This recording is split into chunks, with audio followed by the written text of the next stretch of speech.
తగ్గేదేలే అనే డైలాగ్ ఇంకా మీకు గుర్తే ఉంటుంది. ఎందుకంటే 'పుష్ప 2' సినిమాలో ఇది ఎంతో ఫేమస్ అయింది.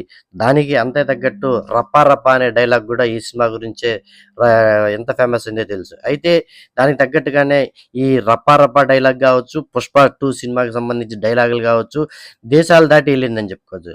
అయితే ముఖ్యంగా వినాయక చవితి సందర్భంగా ఏదైతే 'పుష్ప 2' సినిమాకి సంబంధించి సినిమా సెట్టింగ్‌ని తమిళనాడులోని ఒక డెక్కన్ ప్రాంతంలో నిర్వహించారు. మొత్తం ఈ సినిమా సెట్టింగ్‌కి సంబంధించి అదేవిధంగా వినాయక చవితికి సందర్భంగా 'పుష్ప 2లో ఏదైతే అల్లు అర్జున్ వేసిన గెటప్పులతో ఈ మండపాన్ని తయారు చేసినారని చెప్పేసి అక్కడ ఉన్న నిర్వాహకులైతే చెప్తున్నారు.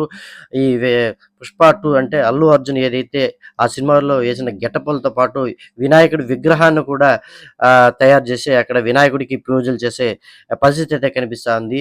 ఎంతో భక్తి శ్రద్ధలతో ఇక్కడ ఆ వినాయకుడికి పూజలు చేస్తున్న దృశ్యాలు నిజంగా ఎంతో అద్భుతంగా ఉన్నాయని చెప్పుకోవచ్చు. అయితే మనం చెప్పుకున్నట్టు ఈ 'పుష్ప 2' సినిమాకి సంబంధించి ఏదైతే ఉందో ఆ సినిమాలో మొదటి నుంచి అంటే స్టార్టింగ్ నుంచి ఎండింగ్ వరకు ఏదైతే ఆ సినిమాలో ఏసిన గెటప్ కావచ్చు, ఆ సినిమాలో ఏదైతే అల్లు అర్జున్ వాడిన హెలికాప్టరు అదేవిధంగా ఇగ అల్లు అర్జున్ హెలికాప్టర్ నుంచి దిగి వస్తానే తగ్గేదే లేదంటున్న ఆ దృశ్యాలు ఇవన్నీ కూడా కళ్ళకి కట్టినట్టు కూడా ఇక్కడ ఏర్పాటు చేసినారు. నిజంగా ఇది ఎర్రచందనం సంబంధించి ఏదైతే ఆ సినిమా అంతా నడుస్తుందో, ఆ సినిమాకి సంబంధించి ఈ గెటప్ చూస్తుంటే తగ్గేదే లేదురా స్వామి అన్నట్టు.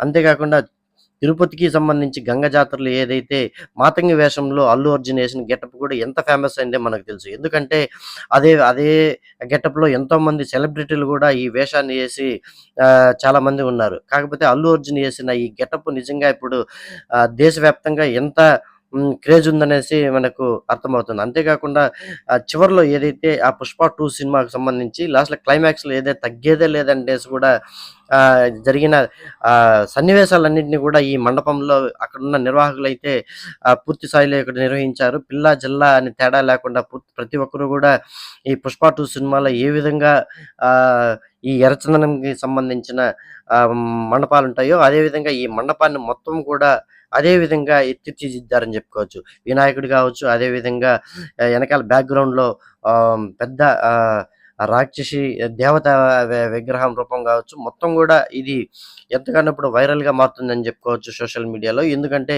'పుష్ప 2' సినిమా ఇప్పుడు వచ్చి కూడా ఇప్పటికి సంవత్సరం పైన అవుతా ఉంది. అయినా గాని ఇంతవరకు ఆ క్రేజ్ తగ్గలేదంటే, అందులో ముఖ్యంగా మన దేశంలో గాకుండా, మన రాష్ట్రంలో గాకుండా పక్క రాష్ట్రాల్లో కూడా ఎంత ఫేమస్ అయిందనేది బట్టి ఆహ్, ఈ ఈ చిత్రాన్ని బట్టి మనకు అర్థమవుతుంది. ఏదేమైనప్పటికీ 'పుష్ప 2' అనేది మాత్రం తగ్గేదే లేదనేది ఇట్టే మనకు అర్థమైపోతుందనమాట.